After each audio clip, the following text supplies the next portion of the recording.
Fuck's sake. How has this happened? Ladies and gentlemen, available on all platforms and YouTube. He's the Apex Podcaster. He's the wise owl of professional wrestling. He smells better than Dude Love with Sex Panther on. He's the king of fantasy booking. He is your favorite podcaster's favorite podcast. He is Omega Luke, and you're listening to the Omega Luke Wrestling Podcast.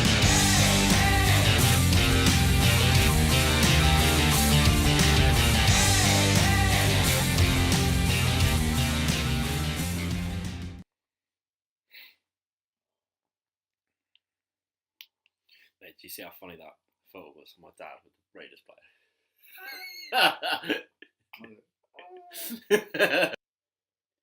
I'll finish mine. I just wanted to say. To you, right?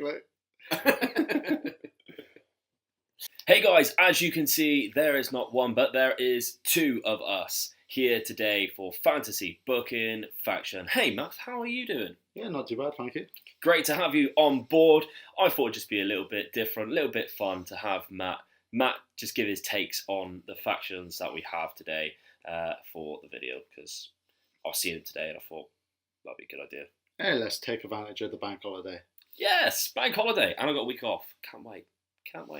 Okay, so let's have a look at last week's league table, how it stands after 5 weeks. In 10th place, we have a joint 10th place of 3 people. I did only put 2 on the thing because of the graphic, but there is actually 3 people. All on 10 points at 10th place. That's weird. Is 5 Nerd Girl, Royally Rumbled, and Stone Cold Ads, all on 10 points. In 9th place is Bam in Real Life with 11. 8th place is Take the Bump Podcast with 12 points. 7th is Caden CN on 14 points, but one above him in 15 points with 6th place is Freddie Russell. Carl McGrath above Freddie in 5th place with 17 points. 20 points is Grayson Reeves, the Reach owner, booker, wrestler in 4th place. One above him is our good friend Luke Roberts in 3rd place, still clinging on there with 21 points. And in 2nd and 1st place, the 2 Mikes. 2nd place is Mike Errant with 22 and Mike Baker just above him with 24 points. So that is last week's league table after 5 weeks. And this stipulation, I had a bit of a thing this week, Math, I'm not going to lie. I thought I was going to try and trick the users, the competitors, and they all fell for it, didn't they, to be honest? Yes, they did. They fell for it. Very much Hook, so. line, and fucking sinker. The stipulation this week was to use someone who was moved / caught up from this year's Superstar Shake-Up on Raw or SmackDown. Someone who is a former WWE World Champion, including WWE, World Heavyweight, or Universal, any ex-World Champion. And anyone you like outside of WWE promotions, all of the promotions. So you can't use anyone from NXT UK, anyone like that. Obviously, the extra rule, as always, they cannot already be in the same faction already, because that is not fantasy, Matt. That is cheating. Yes. So, what I was talking about when I said that people fell for this hook, line and sinker. We have 2 examples here which I'm going to pop up on the screen of people just using the stipulation and just having the 3 best wrestlers in the world together. I'm quite disappointed in these people, if I'm honest. Yeah, it's not a faction, is it? It's just putting 3 people random in it. people. Yeah. Just 3 random people. Don't get me wrong, they're all amazing superstars. I'm very big fan of these 3 guys, but yeah, it's not a faction. Exactly. I mean, we've seen one here: Finn Balor, Shawn Michaels, Kenny Omega. Yeah, all 3 incredible wrestlers, but how do they fit? They don't fit. They're all lead guys of a faction. They're not the mid card guy, the youth guy, the henchman, the tag team of the group. It just doesn't fit. And there's another one here: Finn Balor, AJ Styles, and Kenny Omega. I mean, this one was close. We did discuss this one. Obviously, 3 former Bullet Club leaders, like he explained. Yeah. But at the same time, it's not a faction, in my opinion. They're all the lead guys. Like, like they just said. I feel like when you do that, you're missing something from the Yeah, faction. I find, in my opinion, always a faction should have a tag team. Yeah. Like, I feel like you got to attack all areas of the divisions. Yeah, so you've got to have someone for the tag team division. You've got to have someone going for the main belt, and you've got to have someone going for the mid-card title or like a grudge match feud. Well, exactly. Like, obviously, we'll mention the Shield, seeing as they just had their last match last night. Did they? Maybe. Or... I don't know. Yeah, so, like, obviously, the Shield, when they first came into it, they won the tag titles and the US title. Yeah. You know, we had Evolution, who held the World Heavyweight, Intercontinental, and tag titles. Yeah. When they was on Raw. DX was exactly the same. Exactly. They had Intercontinental, Hardcore. European. And now we have Undisputed Era and NXT who want to have all the gold in 2019. Yeah, because that's the whole point of the faction. But you team up to make it here we have Finn Balor, AJ Styles, and Kenny Omega. Say if they was in WWE at the moment, who would go for what belt? Obviously, we got Finn Balor as the Intercontinental. WWE Intercontinental Champion. But say if they was all on Raw, who would have what? Would you see AJ and Kenny going for the tag titles? Would you see one of them going for the Universal? And what would the other one do? It's too power hungry, isn't it? Exactly. Yeah. So, unfortunately, I set a trap. A lot of you fell for it. We deleted quite a lot of factions from consideration because of that trap that you've fallen for. But those were just a couple of examples. We had a good laugh. We deleting did. them. Yeah. At your expense of all your hard work creating these. Right, okay. Let's not waste any more time. Let's have a look at 10th place in this week's hashtag Fantasy Booking Faction Season 1, Episode 6.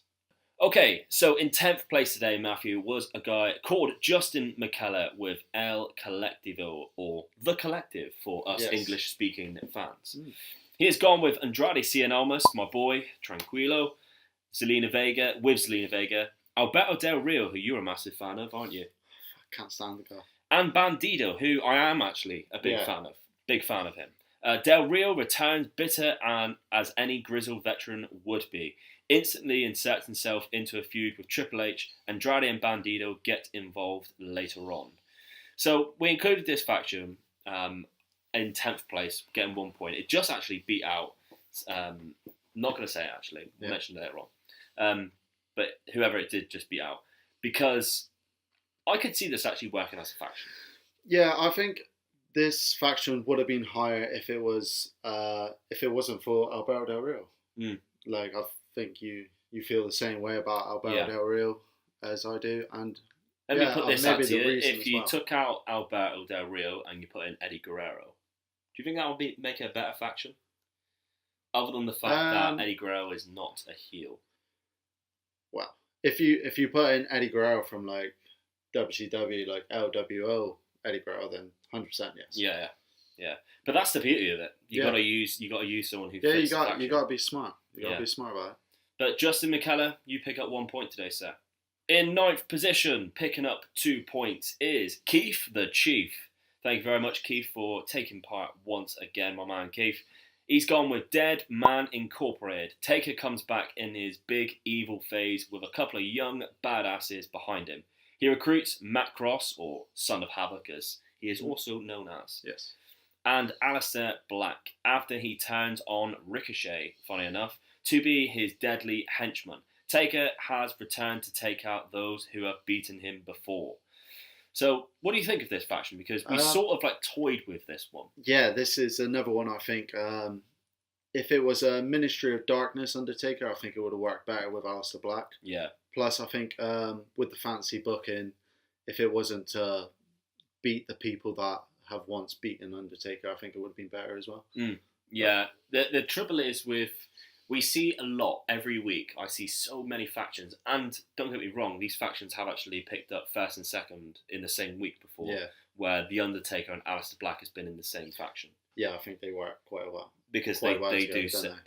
That's the thing with these factions, people, to be a good team, you obviously have to have similar gimmicks, and there's no more easy way of putting a similar gimmick as to having dark characters. Yes. It just works well. It's easy to do when you think of The Undertaker and Aleister Black, who fit the stipulations quite often with what I give. If they fit, I will see a lot of Taker and Aleister Black.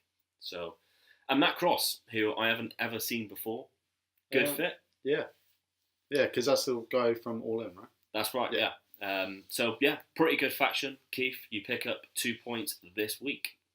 And in 8th place, picking up 3 points this week, is the current leader of Fantasy Booking Faction. He just keeps scraping points, which is the reason why he claws on to top spot when others miss out. When he has a bad week, he doesn't lose out on points. That is the thing with Mike Baker. And he has gone with the faction of Randy Orton, the crazy punt you in the head with an evil smile version. Killer Cross, I'm a big fan of Killer Cross from Impact. Enjoys breaking people. It's like necessary for him to cause suffering. Plus he's with Scarlett Bordeaux. I mean, wow. And Lars Sullivan, and that huge chin of his, Lars Sullivan, he just loves hurting people. Those three together would be terrifying because they are intelligent, and he goes on and says exactly why he thinks it'd be a good fit. And I think this would be very good. You'd have I think it'll work. A heel Randy Orton as the leader, and these two guys as like two big guys. Yeah, could be like just a massive dominant tag team. Yeah. I really think it would work. Yeah, I think that would work as well. Really? I think this is because I wouldn't say it's like three guys that are like how am I saying this? Are like the guys to be in this stipulation, like the top picks. Yeah, really. They're three. They're three like picks that you wouldn't think there. Of. Yeah, outside of the box picks. But yeah, I think it works really well together. Yeah, Mike Baker once again coming up trumps, picking up 3 points. Nice one. In 7th position, again clawing some points. Every time that they enter, they always pick up some points. Is the Fantasy Booking Champions right now, and my tag team partners in the JSPL League, royally rumbled. They have gone with the Entourage, and there's no surprise, Math, with this name. They have picked The Miz because he is always a big man of the Entourage. Yeah. He has also gone with Dolph Ziggler and Cody Rhodes in like a suit, and I think that the way he's done it, the graphic that they've put up here, is very red carpet-like, and they've described a little bit about the faction, but overall, I think, 3 people who all know each other as well. Dolph Ziggler and Cody Rhodes, if I'm not mistaken, are also really good friends still. Yeah, I would have thought so. Yeah, I think they used to be really close when Cody was actually in WWE. And The Miz, I think you could have them all really working well. It's like a heel faction like that. So here's, I haven't read the description. I don't know if it says, but who would you have as the leader of that group? That is the only question. I think I would probably still have The Miz as the leader. But I'd have Cody as the big star of the group. And Dolph is like the workhorse. I think that would work quite well. Yeah. Maybe The Miz and Dolph having like a cool tag team, but The Miz still being the leader. I think that would work out quite well. Yeah. We just fancy booked your faction. Not that you need to, because you are the fancy booking champions. You're welcome. Yeah. Royal Rumbled, pick up 4 points. Nice one. In 6th position, picking up 5 points. He started last week picking up points. It is Ibrahim. He is back. And once again, thank you very much, because your faction is great. I really like this one. The name of the faction is World War III. The Viking Experience. What? Who's that? Don't know. I don't know. I feel like I keep hearing this name. But Mankind of the former WWE champion, and outside the WWE is Jimmy fucking Havoc. All of them are associated with war, and I'm going to chuck up the graphic that they've put here. Very good. Viking Experience is War Raiders. Makes sense now. Very good faction. Yes. I was wondering, Vikings? Who are Vikings? I know. I mean, I'm really surprised Twitter has not blown up about this yet. Yeah, I'm quite surprised, No one's talking about it. It's really gone under the radar, you may say. Havoc and Mankind, through their hardcore styles, such as hitting Will Ospreay with a burning hammer to the chair or falling off the Hell in a Cell, whilst the Viking Experience were formerly known as, probably still known, War Raiders, and they still chant war as they enter the arena. I would imagine them coming out to the song Monster by Skillet, which I'll play right here.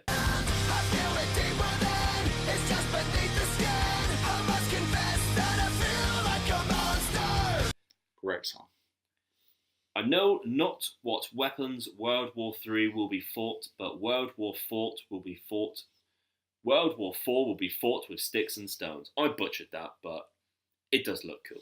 Might sound like LP. I'll put that here too. Yeah. What's up, I am LP, and you are listening to Wrestling Luke Omega podcast. Maybe, I think I fucked it up, but anyways, you should subscribe. Yeah, Abraham, congratulations once again. You pick up 5 points. Keep doing it because there's still 4 episodes left.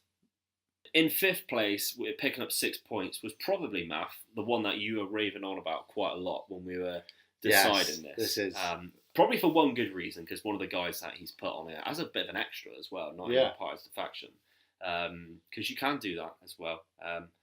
It's like sort of a manager role. We see that quite a lot often.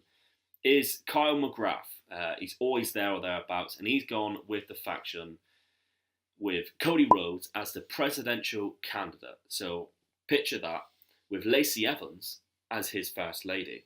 Very good. I could see that happening. JBL as the ex-WWE champion as the vice president, and Drew Gulak as the campaign manager. That is what really tipped the hat for you, didn't it? I'm such a massive fan of Drew Gulak. Yeah, he is good. They are here to govern over whatever company they are a part of because they have only one mission, and that is to make wrestling great again. Very cool faction. I really like the idea of that. Very different. It's sort of like, it reminds me of like a modern day version of like Right to Censor. Yeah. The thing is, I think like they're all like fantastic heels as well. Yeah. Like I think obviously we've seen Cody, like when he was going up against like Kenny Omega. Like, he was probably the biggest heel in like pro wrestling at the time. Yeah. I think Drew Gulak has got the potential to be like such a good heel. He reminds me of when JBL was like the wrestling god. Since I think JBL was probably one of the most underrated heels. I really think he's absolutely fantastic. I hated him. Yeah. And that's why he was good. Exactly. Yeah. And I think Lacey Evans doing the same now. Exactly, yeah. She's pretty much the modern day version of what JBL is doing. Exactly. 4 fantastic heels, and I think with the presidential gimmick, I think it works fantastic. Yeah, me too. Kyle McGrath, once again, son, you are coming up with great factions. 5th place, 6 points. Well done. In 4th place, picking up 7 points, is Byron J. Bastion, or @Dalabrak on Twitter. He's gone with the faction of Aleister Black, Bray Wyatt, and Darby Allin, my friend Darby Allin, who really shot his load all over the interview that I did with him. Yeah, that was great. Yeah, that was intense. They are called the Omnicide, which I think is a very cool name. This world is a broken and corrupt place. These men are here to save us all, because we need saving, Math. Yeah. By burning it all down and starting new, Bray Wyatt is the charismatic leader, because I think he suits that role perfectly as well. Black, the brutal top guy, and Darby Allin as the feral attack dog. So again, we see Aleister Black being moulded into this very dark and mysterious character, but instead of going for someone like a Ministry of Darkness Undertaker, goes with like the weird cult leader of Bray Wyatt. He does very well into that, yeah. And Darby Allin with the face paint that he does, and the weird, cool skater boy, dark gothic gimmick, really fits into this, and like a different version of the Wyatt family, I suppose. Yeah. But for his like sort of save us all type of gimmick, I think that would be a really cool faction, and start off as a heel faction, mold into a face faction, because people would just start to love it. People obviously love Bray Wyatt. Obviously want to see him back very soon. Aleister Black, he's absolutely fantastic. Everyone's a massive fan of him, and I'm sure loads of people are massive fans of Darby Allin as well. And if he ever came to WWE, he would kill it as well. Yeah, I mean, he's putting on match after match at Evolve, and there's a reason why they're putting him against the WWE guys. Yeah. So, very well done, Byron Bastion. You pick up 7 points, sir. Well done. Here we go in 3rd place, picking up a podium finish and 8 points. This is where the points really start to add up now, Matthew. It is Take the Bump podcast. The Sinister Circle is their faction name, the former world champion of Kane. The Superstar Shake-Up, Finn Balor, and outside WWE of Rosemary, the Impact wrestler Rosemary. Father James Mitchell has also taken control of all 3 of the most powerful demons in wrestling. Now they follow the Dark Puppets Master's every command. And they chucked up a really nice graphic right here, as you can see. And I think this faction sort of goes again with this like dark style. Yeah. I think this episode has had a lot of dark. Yeah.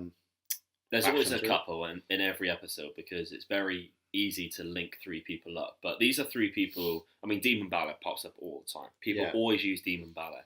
He's one of the most popular characters, really, isn't he? Yeah. But Rosemary and Kane hardly ever appear, and Father James Mitchell is almost like a vampire manager, that type of thing. And to have him almost be like a Paul Bearer guy, who's taking control, like when Paul Bearer had the urn and that meant the Undertaker was under his control, that sort of thing. With these three, I think that'd be really cool. And the graphic looks awesome of how he's done it, of how they've done it. Take the Bump podcast. So I think that's a really good faction, well deserving of 8 points in third place in this week's. 100%.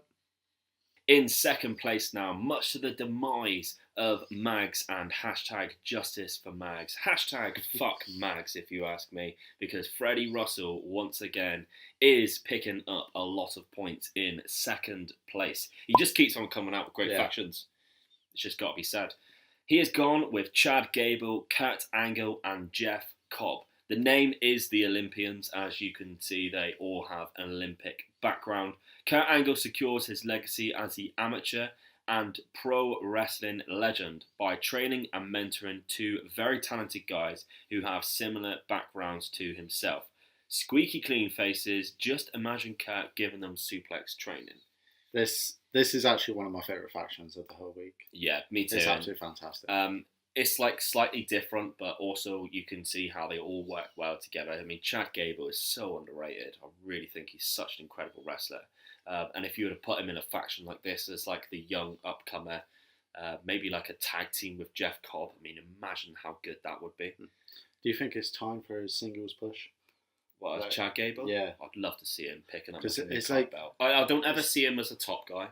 Don't get me wrong. I couldn't ever see him winning like the main belt because I don't think he's got the charisma like a Kurt Angle had.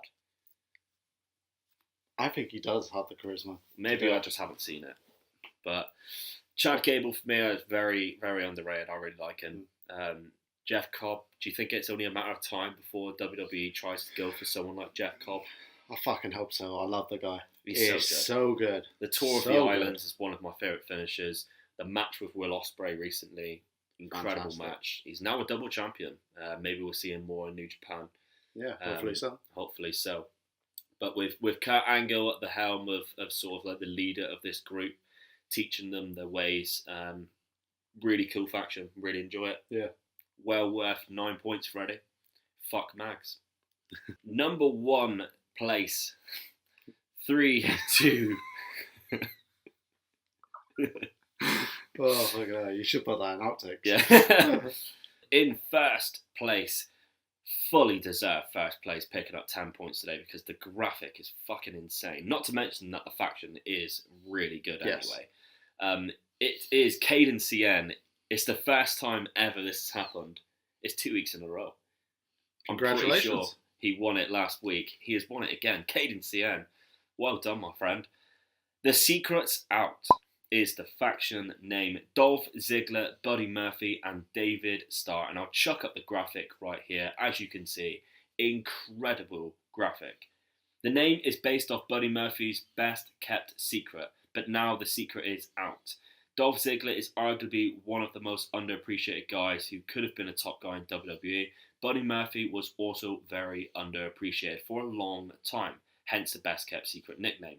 And David Starr, who we're both massive fans of David Starr, is a fantastic talent. Someone who deserves more recognition than he gets. I can see all three working well together and doing some great work, with the only goal being to show everyone how wrong they were for not giving them the recognition they deserve.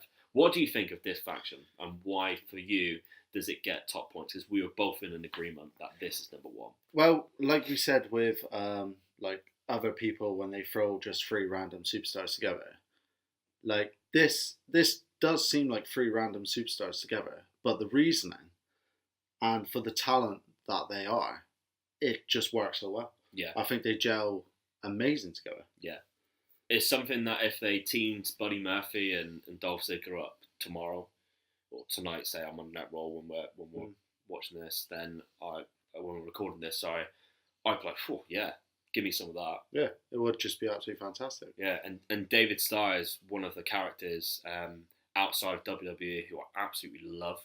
The whole 16 nickname thing is incredible. I've tried seeing it myself.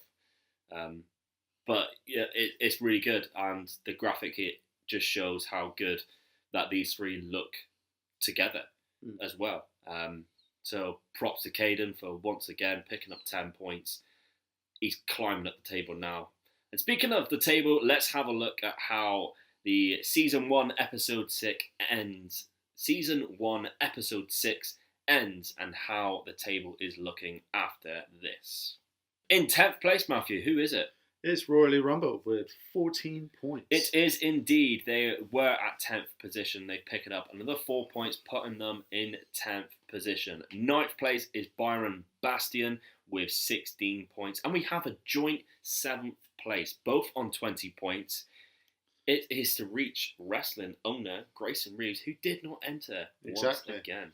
I think this is where certain people will start climbing the table because certain people forgot. Yeah, definitely. And Take the Bump podcast, our joint 7th position, so 7th and 8th taken up by Grayson and Take the Bump, because Take the Bump are just picking up points after points. Luke Roberts is the guy who I was on about, missed out on 10th position, our friend Luke Roberts. He is now dropped to 6th position with 21 points from last week, where he was 3rd, I believe. 5th position is Mike Arent on 22 points, another person who I don't think entered. Exactly. This is where Grayson and Mike Arent could have climbed the table. Yeah. Kyle McGrath, though, takes full advantage of that and is now in 4th position on 23 points. But above him is today's winner and 2nd position, both now on 24 points. That is Caden and Freddie Russell in 2nd and 3rd place, or joint 2nd. But still clawing on to top position, like we said. He enters every week, and every week he might not be at the top, but he always picks up points, and that is Mike Baker, and he is on 27 points. 3 points above Caden and Freddie Russell. Mike Baker still holds on to top spot, Matthew. Yeah, well, Mike Baker only got 3 points this week. Yeah, so those 3 points... Those 3 points put him 3 points ahead of 2nd and 3rd. Yeah, so well-deserved Mike Baker. He might not be the best every week, but he is the most consistent. And because it's a 10-week season, that is what you have to be. You have to be consistent to keep on being at the top. But thank you very much, Mav, for joining me today on #FancyBookingFaction. Thank you for having me. Where can people find you? I'm on Twitter at MAFFROGERS. Of course you are. And I'm on Twitter at Omega_Luke, where you can find next week's stipulation, probably on Thursday. So make sure you are following me to enter next week if you want to be one of these names included on this league table. There's still 4 weeks left before Season 1 ends. And we have our first #FancyBookingFaction champion. So if you look underneath this video, there is a lovely juicy like button which you can just press. You can also comment below your favourite faction of this week, or if you didn't enter one on Twitter, write your faction below and who you would have had on it as well. But if you look to the right of that like button, there's a nice little red button there, Matthew, isn't there? Yes, there is. What does that button do?